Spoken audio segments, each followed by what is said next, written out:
네, 더 이슈입니다. 오늘 환율 동향 살펴본다고 앞서서 예고해 드렸는데요. 그러면 오늘 주제 좀 더 보겠습니다. 네, 환율 특히나 그중에서도 위안화 이 통화에 좀 집중해 보고자 합니다. 지금 신고가를 기록하고 있는 상황인데요. 그 약세 배경에는 어떤 것들이 있는지 또 원달러 환율과의 움직임까지 함께 정리를 해 보겠습니다. 지금 내용 보시면은요. 위안화의 가치가 바닥을 모르고 계속해서 좀 떨어지는 모습입니다. 11년 내 최저치까지 밀려 내려갔고요. 어제 같은 경우는 달러당 위안화의 환율이 7.1469까지 밀려 내려가는 모습입니다. 그리고 이 원달러 환율 움직임도 좀 보겠습니다. 지금 글로벌 경기 불안 속에 신흥국들의 통화 약세가 지속되고 있는 가운데 원달러 환율 같은 경우도 1220원 부근까지 오름세를 나타냈는데요. 그래도 오늘은 간밤에 이 미중 간의 무역 전쟁이 조금은 소강 상태를 맞이하고 화해 분위기가 나오면서 현재는 전일 대비 5원 정도 하락한 1212원 70전의 움직임을 나타내고 있습니다. 하지만 아직까지 안심할 수는 없죠. 한은의 금통위도 이제 이번 주에 예정이 돼 있고요. 그리고 또 미중 간의 무역 전쟁 등 여전히 변수가 상당히 좀 많은 상황입니다. 그러면 이 부분을 감안해 봤을 때 앞으로는 이 환율 동향 어떤 움직임을 나타낼지 이와 함께 전략도 세워보겠습니다. 그러면요. FN 가이드의 이가연 연구원과 함께 위안화 이야기 먼저 좀 나눠보겠습니다. 연구원님 안녕하세요. 안녕하세요. FN 가이드의 이가연 연구원입니다. 네, 위안화 환율 동향 그동안에 좀 가파르게 가치가 떨어졌는데 어떤 흐름이었는지 좀 짚어주시죠. 네, 12번째 미중 무역 협상이 결렬되고부터 미중 관계가 급격히 악화되면서 위안화 환율이 절하 추세를 유지하고 있습니다. 무역 협상이 결렬된 즉시에 미국은 9월 1일부터 나머지 3천억 달러 규모의 중국산 수입품에 관세를 추가 부과할 것을 예고했었는데요.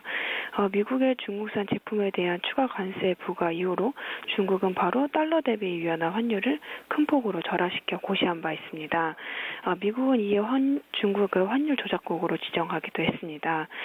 그리고 미중 관계 재차 악화됐다는 점, 그리고 중국의 금융당국이 유동성을 추가 공급했다는 점, 그리고 중국의 경기 지표가 잇따라 부진했다는 점으로 위안화 환율이 추세적으로 절하를 이어가고 있는데요. 오늘은 인민은행이 달러 대비 위안화 환율을 7.081 위안으로 소폭 절상 고시했습니다. 네, 지금 그렇게 됐군요. 지금 이런 분위기 속에서 위안화 약세가 꾸준히 이어지고 있습니다. 사실 포치 현상이 나타나고 글로벌 금융이 좀 한 차례 충격을 받았고 이후에 또 말씀해 주신 것처럼 환율 조작국으로 지정이 됐는데 그 이후에도 위안화 약세가 꺾이지 않고 있습니다. 이 이유에 대해서는 어떻게 판단하고 계신가요? 네, 달러 대비 위안화 환율 약세가 지속되고 있는 이유는 중국의 경제 성장률 둔화 압력이 가중되고 있고 또 금융당국의 유동성을 추가 공급했다는 등 다양한 이유가 있는데요. 다만 달러 대비 위안화 환율이 7위안을 돌파하면서 급속하게 절하된 이유는 중국 정부가 미국과의 무역 전쟁의 카드로 위안화 환율을 고의적으로 절하하고 있는 것으로 해석이 되는데요. 인민은행은 전날 종가에 24개 국가 통화 가중치를 매겨서 경기 대응 인수라는 것을 더해서 위안화 환율을 결정을 합니다. 인민은행은 24개국 통화 가중치와 이 경기 대응 인수라는 것을 스스로 결정을 하고 또 별도로 공개를 하지 않고 있기 때문에 위안화 환율은 시장에서 일부만 결정이 되고 실질적으로는 인민은행이 결정한다고 할 수 있는데요. 미중 10년 만기 금리차가 안정적으로 유지되고 있고 또 중국의 무역 수지 흑자가 지속되고 있다는 점을 감안하면 위안화 환율이 이렇게 급속으로 절하될 이유가 없기 때문에 이번에 위안화 환율 절하는 중국 정부의 정치적 의도로 해석됩니다. 네, 정치적 의도다. 사실은 위안화 약세가 중국 입장에서도 마냥 좋을 수만은 없잖아요. 지금 자금 유입이 시작됐다고도 하는데 중국의 의지가 계속해서 이런 쪽으로 좀 작용을 할까요? 네, 인민은행은 시장 상황을 고려하지 않고 위안화 환율을 고시하지 않고 또 미국과의 무역 전쟁으로 고의적으로 위안화 환율을 절하하고 있는데요. 중국의 순수출이 GDP에서 차지하는 비중이 2%밖에 되지 않기 때문에 위안화 절하가 가져다주는 중국의 경제적 효익은 제한적이고 오히려 절상이 중국 경제 성장에 좀 더 긍정적인 효과를 가져오기 때문에 위안화 환율이 이제 급격하게 절하시킬 수는 없는 상황입니다. 중국 소비가 중국 GDP에서 차지하는 비중이 54%나 되기 때문에 위안화 절상이 중국 경제에 좀 더 긍정적인 효과를 가져오게 되는데요. 중국 정부는 내수 경기 부양으로 중국 경제 정책을 시행하고 있고 또 자본시장을 키우면서 금융 디레버리징 정책을 추진하고 있기 때문에 위안화 환율 절상을 유도해서 소비 경기를 부양해야 하는 상황이고 또 외국인 자금 유입 환경을 마련해야 하는 상황입니다. 그래서 인민은행은 미국과의 무역 전쟁 때문에 현재 위안화 환율 절하 카드를 꺼내서 절하시키는 방향으로 위안화 환율을 고시하고 있지만 이러한 내부적으로는 위안화를 급격하게 절하시키기에는 내부적으로는 어려운 상황이고 단기적으로 위안화 환율 절하 추세가 지속될 가능성이 있지만 장기적으로는 위안화 환율도 절상 추세로 돌아설 전망입니다. 네. 그리고 지금 우리 시간으로 오전 10시 15분마다 중국인민은행에서 이렇게 기준 환율을 고시를 하죠. 위안화 고시 환율이 나오고 조금 전에 말씀해 주신 것처럼 오늘 같은 경우는 7.081 위안으로 나왔습니다. 지금 그런데 여객 쪽에서의 이 위안화 동향을 보면은 7.15 위안대 근처까지 좀 가파르게 가치가 좀 절하되는 모습을 나타내고 있는데 근래 흐름하고 좀 비교해 봤을 때 여객하고 그리고 또 이 고시환율하고의 괴리가 점차 좀 벌어지고 있다는 느낌을 받거든요. 그 이유는 어디 있을까요? 네, 홍콩 여객 시장에서 달러 대비 위안화 환율은 7.2위안 선을 향해서 절하되고 있습니다. 역내 대비해서 여객 위안화 환율이 좀 더 빠르게 절하되면서 위안화 고시 환율과 여객 환율 괴리가 커지고 있는데요. 이는 외국 자본들의 중국에 대한 투자 의지 위축을 반영하고 있는 것으로 풀이됩니다. 홍콩은 2004년부터 위안화 결제가 이루어지는 최대 여객 거래소이고 외국 자본들의 중국 진출의 가장 중요한 통로이기도 하는데요. 중국은 이번 주말에 700억 달러 규모의 미국산 제품에 대해서 추가적으로 관세를 부과할 것을 선언을 했고 현재 관세 면세 대상인 미국산 자동차에도 25%의 관세를 12월 15일부터 부과할 것을 예고한 바 있습니다. 그리고 이번 관세 부과 리스트에서 미국의 주력 수출품인 원유와 대두도 포함됐다는 점에서 미중 관계 악화 우려감이 재차 확산되어 있는데요. 미국은 중국의 이러한 조치에 5,500억 달러 규모의 중국산 제품에 원래 계획보다 5%포인트 관세를 추가적으로 부과할 것을 예고했습니다. 또 중국에 진출해 있는 미국 기업들에게 철수할 것을 요구하기도 했는데요. 미중 관계 악화가 이제 좀 더 격화될 것으로 전망되고 있기 때문에 외국 투자가들의 중국에 대한 투자 심리가 위축돼서 여객 시장에서의 위안화 환율이 좀 더 급격하게 위축되고 있는 것으로 풀이됩니다. 그런 영향이 있군요. 또 내부적으로 고시환율 같은 경우는 나라에서 어느 정도 방어도 어느 정도 해가면서 속도 조절이 나오는데 여기 쪽에서는 이 외국인 투자자들의 이런 투자 심리 위축이 고스란히 반영되기 때문에 이 위안화 절하, 그러니까 가치의 하락이 좀 더 빠르게 이루어지고 있다. 이렇게 봐주셨는데 그러면은요, 앞서서 사실 달러당 위안화의 환율이 7을 뚫어낼 때까지만 하더라도 정말 엄청난 일이 벌어질 것처럼 금융시장에 요동쳤는데 이후에도 이렇게 7.1 정도 수준, 7.2 정도 수준까지 올랐는데 요즘에는 또 이런 얘기가 쏙 들어갔습니다. 무덤덤해 보이기도 하고 내성이 생긴 이유는 어디 있다고 보시나요? 네, 처음 달러 대비 위안화 환율이 7위안을 돌파했을 때 이제 중국발 금융위기 기설이 나온 바 있는데요. 다만 최근에는 여러 가지 이유로 위안화 환율이 절하되고 있고 또 고점을 경신하고 있습니다. 가장 먼저 중국 경기 지표가 잇따라 부진하고 있고 또 금융 지표에서도 중국 기업들의 투자 의지가 위축된 점이 포착되었기 때문에 단기간 내 중국 경기가 회복될 가능성이 낮다는 점이 위안화 환율 절하로 이어지고 있습니다. 또한 금융당국이 금리 인하를 대신해서 최근에 LPR 결정 메커니즘을 결정한 바 있는데요. 해당 조치로 대출 금리 인하 효과가 있었고 또 이에 따른 유동성 추가 공급 이슈도 위안화 환율 절하로 이어지고 있습니다.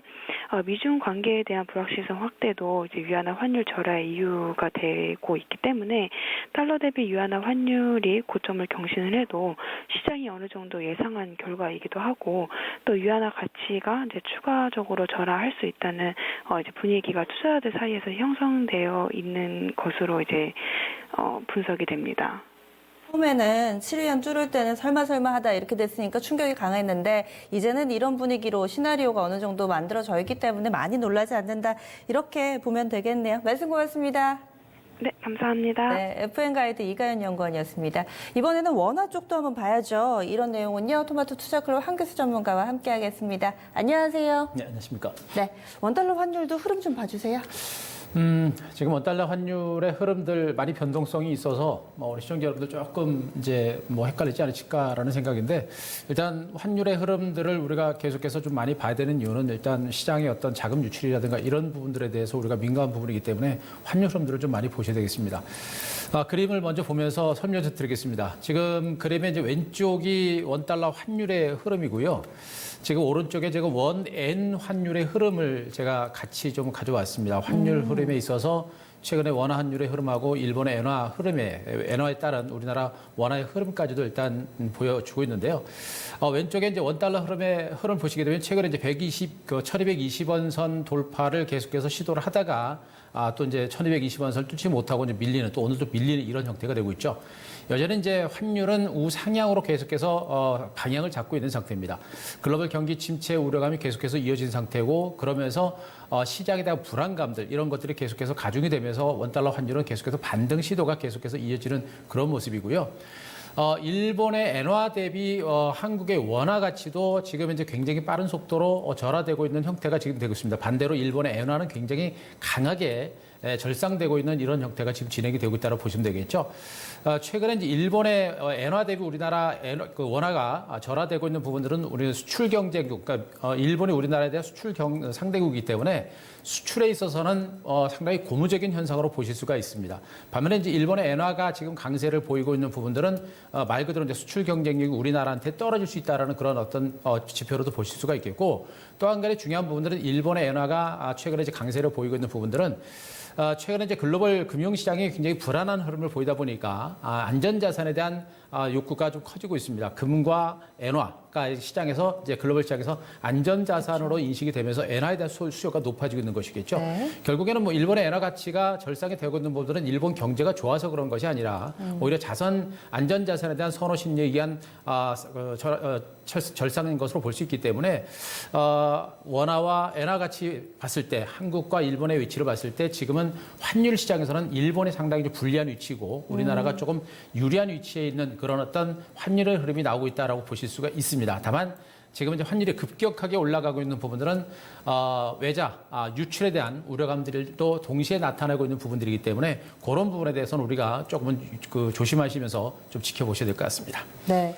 그리고 최근 들어서는 원화하고 위안화의 커플링 강도가 좀 약해졌다는 느낌도 받는 게 위안화는 포치 현상 나온 이후에 꾸준히 우상향 패턴 기록하면서 10년 내 최고치인데 우리는 8월 직전 고점을 뚫지는 않는 모습이잖아요. 그렇죠. 8월 달 들어서 이런 흐름이 좀 나옵니다. 이 부분 어떻게 봐야 될까요? 일단 시장에서 이제 우리나라 원화 환율과 이제 위안화 환율의 흐름 자체가 약간씩 단기적인 관점에서는 약간은 이제 디커플링 되는 그런 형태가 보여지고 있는데요. 역시 이제 그림을 좀 보면서 설명을 드리겠습니다. 네. 왼쪽에 이제 원달러 환율이고요. 오른쪽에 이제 위안화, 위안 달러의 환율입니다. 방향성을 제가 똑같이 해서 이제 확인을 좀 시켜드리겠는데, 최근에 이제 왼쪽에는 최근 이제 원달러 환율의 이제 파란색 박스, 그리고 오른쪽에 위안화 달러 환율은 그 노란색 박스입니다. 하루 이틀 흐름 자체는 약간의 이제 방향성, 그러니까 하루 이틀 흐름은 약간의 등락이 좀 많이 차이가 나고요. 그 밑에 이제 빨간색 선으로 박스를 쳐놓은 그림을 보시더라도, 네. 하루 이틀, 2, 3일 정도의 등락 자체는 많이 바뀝니다. 그러니까, 일본의, 중국의 위안화하고 우리나라 원화 환율이 하루 이틀 똑같이 움직이는 그런 어떤 형태가 나올 가능성은 거의 없죠. 그쵸? 다만 이제 중요한 부분이 뭐냐면 이제 방향성입니다. 방향성을 보시게 되면 우리나라 이제 원화 환율과 그리고 이제 중국의 위안화 환율의 흐름 자체가 지난 4월달, 5월달, 6월달도 마찬가지고 단기적으로 변동성이 있더라도 우상향의 흐름이 계속해서 나오고 있는 걸 보이실 거예요. 그리고 8월 달에 위안화가 급격하게 올라갈 때 원화 환율도 급격하게 올라가는 이런 형태가 됐고 최근에 눌림을 주고 나서 역시 이제 그 중국의 위안화가 급격하게 반등하면서 원화 환율도 급격하게 반등하는 걸 보실 수가 있겠습니다. 결국에는 위안화와 원화 환율의 흐름은 방향성은 같다라는 그런 관점으로 보시는 게 좋겠고 차트 패턴에서 우리가 한 가지 확인할 수 있는 부분들은 원화 환율이 지금 위안화를 좀 쫓아가고 있다라는 그런 형태가 지금 만들어지고 있는 것으로 보시면 될 것 같습니다.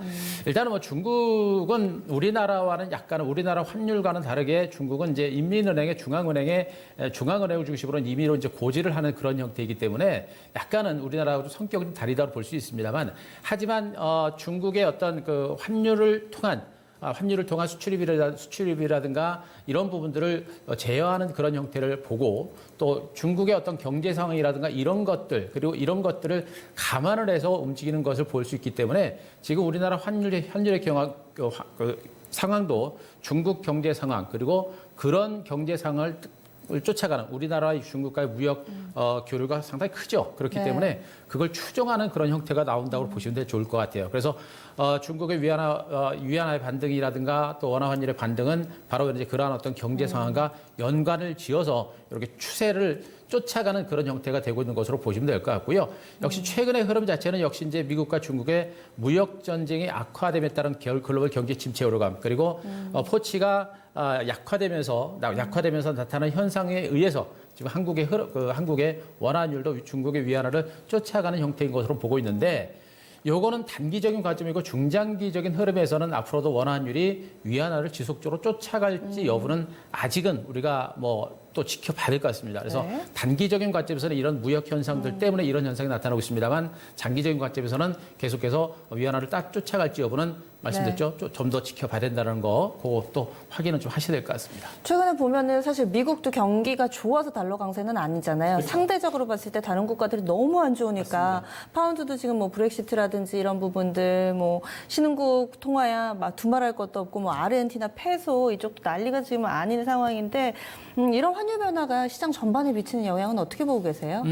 일단 시장에 미치는 영향이다라고 한다면은 일단 이제 가장 중요한 부분들이 이제 그 자금의 유출입 동향을 우리가 좀 확인을 해볼 수 있다라는 그런 관점으로 보시는 게 좋을 것 같아요. 일단 환율 같은 경우는 경제 상황이 위기가 됐을 때 우리나라 이제 IMF 때 우리나라 원달러 환율이 1,500원대까지 치솟는 그런 형태가 됐었는데 경제가 만약에 위기 국면으로 이제 들어간다라고 한다면 외국계 자금들이 들어왔던 자금들이 환차손에 대한 우려감 그리고 경제에 대한 우려감 이런 것들 때문에 자금이 이제 급격하게 이탈하는 그런 현상들을 보이면서 이제 환율이 급등하는 그런 형태가 됩니다.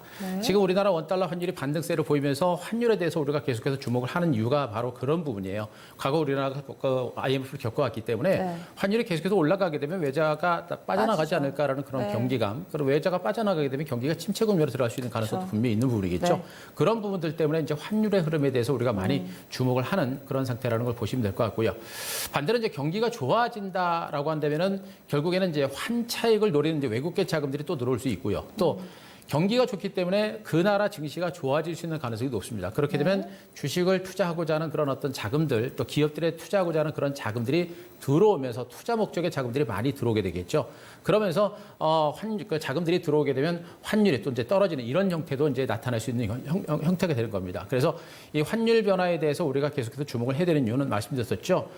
위안화 움직임이라든가 지금은 이제 미국과 중국의 어떤 패권 싸움들이 장기화되다 보니까 위안화에 대한 주목을 많이 하는 그런 상태고 그렇기 때문에 이 환율의 흐름에 대해서 우리가 많이 주목해야 되고 특히나 이제 우리나라 같은 경우는 워낙에 수출을 많이 해서 먹고 사는 나라다 보니까 이 환율의 흐름에 대해서는 굉장히 우리가 많이 주목을 해야 될 그런 상태로 보시면 되겠습니다. 어쨌든 간에 지금 현재 우리나라 경기 침체 오르감에 의한 환율 반등세가 좀 나타나고 있는 부분들인데 이 환율이 어디에서 멈추고 어디에서 다시 하락세로 돌아서느냐, 그러니까 원화가 다시 강세로 돌아서느냐, 내지는 환율이 더 추가적으로 올라가느냐 여부에 따라서 시장의 어떤 금융시장의 내지는 전체적인 경기 흐름에 있어서 시장이 좋아지느냐 나빠지느냐 결정될 수 있는 중요한 부분이기 때문에 환율의 흐름에 대해서는 우리가 많이 좀 집중을 좀 하셔야 될 것 같습니다. 네, 그래서 지금 국내 주식 시장에서는 1,250원 좀 많이 보고 계신 것 같아요. 이런 부분들을 좀 가만히 봤을 때 투자 전략을 어떻게 세워볼까요? 자, 투자 전략적인 측면에서는 이제 환율 환율 시장의 흐름도 보시면서 여러 가지 주변 여건들도 보셔야 돼요. 말씀드렸듯이 네. 환율이라고 하는 것은 그 나라의 이제 경제 상황을 어느 정도 읽어나가는 또 자금의 유출입 동향 정도로 어느 정도는 읽어나가는 또 외국인들이 한국 경제를 어떻게 보느냐라는 시각을 보여주는 정도의 어떤 지표이기 때문에 네. 그 정도의 시각만을 가지고 환율의 흐름들을 보시면서 주변 여건들을 보셔야 됩니다. 먼저 그림을 좀 보겠습니다. 원달러 환율의 이제 월봉 차트를 잠깐 보시게 되면 얼마 전에도 제가 이제 1,250원 선이 굉장히 중요한 가격대다라는 얘기를 많이 해드렸을 겁니다. 말씀드리는 그 이제 그 미국의 서프란 사태 때 원달러 환율이 한번 또 급등세가 나타났었고요. 또 최근에 다시 지금 1,250원 선이 직전 고점인데 이 고점이 뚫리느냐, 상방으로 뚫리느냐 내지는 직전 고점 2,250원 선을 고점 찍고 밀리느냐에 따라서 우리나라 경제 상황 자체가 더 좋아질 수 있느냐, 더 나빠질 것이나 결정이 될 겁니다. 현재 구간에선 1,250원 선이 만약에 뚫리게 되면 네. 이거는 이제 외자 유출이라고 하는 부분에 있어서는 좀 가속화될 수 있는 가능성이 큰 그런 어떤 가격대인 것으로 보여집니다. 네. 미국과 중국의 무역 분쟁이 더 격화되고 더 나빠지고 또 지소미아 파기에 따라서 한국의 일본이 한국에 대한 어떤 경제 2차 보복 조치가 더 강화되고 또 홍콩 사태가 더 나빠지는 이런 최악의 상황이 나오게 되면 네. 아마도 우리나라처럼 수출을 말씀드렸죠. 수출해서 먹고 사는 나라이기 때문에 1,250원 선을 뚫고 나갈 수 있는 가능성이 높아요. 그렇게 되면 코스피를 기준으로 봤을 때는 대체적으로 뭐 1,900선 무너지고 1,850선 정도 그 정도까지도 무너지는 그런 흐름이 나오지 않을까라는 그런 생각을 해볼 수가 있기 때문에 1,250원 선이 지지가 되느냐, 저항이 되느냐, 지켜지느냐, 그리고 아니면 1,200원 선을 뚫고 올라가느냐를 일단 보시는 게 바람직할 거로 보여지고 있는데 현재의 기점으로 봤을 때 가장 중요한 부분들은 1,250원 선은 방어가 될 걸로 일단 기대를 해봅니다. 그 1,250원 선이 방어가 되는 기준은 바로 미국과 중국의 무역 분쟁이 어느 정도 진정되느냐 이게 가장 중요한 부분이 될 것 같아요. 네. 일단 트럼프가 지난 주말에 아주 시진핑을 뭐 적이라고 표현했다가 단 며칠 만에 이제는 뭐 위대한. 아주 시진핑을 위대한 사람이라고 네. 치켜 세우는 그런 들었다 놨다 정말 해요. 말 그대로 네. 이제 말 한마디에 따라서 글로벌 경제가 왔다 갔다 하는 부분에 네. 대해서는 너무나 좀 뭐라고 할 속된 말로 좀 짜증이 날 수 있는 상태인데 네. 어쨌든 간에 이제 트럼프가 내년에 재선이 있기 때문에 지금 북한의 김정은 정권에 대해서도 북한의 경제 발전과 관련해서도 뭐 철도가 뭐 북한을 통과하게 되면 경제 성장이 엄청날 거다 이런 얘기 한 부분하고 이런 급격한 상태에서 중국에 대해서 시진핑에 대해서 급격하게 좋은 얘기를 하고 있는 부분들을 딱 보게 되면 역시 내년 재선을 의식한 트럼프의 행보가 본격화되고 있는 게 아닌가라는 그런 생각을 해볼 수가 있을 것 같아요. 그래서 중간에 또다시 뭐 트위터를 통해서 말로 뭐 한두 번 좀 안 좋은 얘기는 하더라도 네. 자신의 이제 재선을 생각한다고 한다면 이제 트럼프가 좀 더 막말을 하는 게 좀 줄어들지 않을까라는 부분을 해볼 수가 있을 것 같아요. 그래서 아마 극적인 타결 가능성도 없지 않아 단 5%라도 있지 않을까라는 기대감 해볼 수가 있겠고요. 더 나빠지지 않을 가능성도 분명히 있는 상태입니다. 그렇게 되면 1,250원 선 환율을 지켜질 수 있겠고 코스피가 1,900선이 바닥이 될 수 있는 가능성은 좀 있는 것으로 보여지고 있기 때문에 어제하고 오늘하고도 시장 상황이 완전히 달라졌습니다. 그래서 네. 시장이 다 극단적인 비관들을 자제하시고 약간은 긍정적으로 좋은 종목에 대해서 조금씩은 더 계속 관심을 더 가지셔도 될 것 같습니다. 네, 오늘 말씀 고맙습니다.